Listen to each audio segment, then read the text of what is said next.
নবীজি বলেছেন, তোমাদের মধ্যে সেই ব্যক্তি উত্তম যে ব্যক্তি তার স্ত্রীদের কাছে উত্তম। আর তিনি বলছেন, আমি মুহাম্মদ সাল্লাল্লাহু আলাইহি ওয়াসাল্লাম আমি আমার পরিবারের কাছে উত্তম।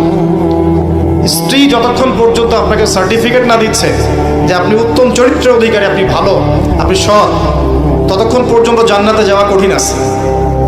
এবার তো মেয়েরা সুযোগ পেয়ে গেল না, স্ত্রীদের সার্টিফিকেট লাগবে।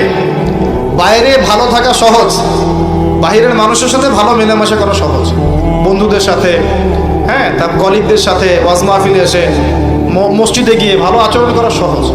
কিন্তু আপনার অধীনস্থ যারা আছে তাদের সাথে ভালো আচরণ করা এত সহজ না। স্ত্রীর সার্টিফিকেট অনেক বেশি ইম্পর্টেন্ট।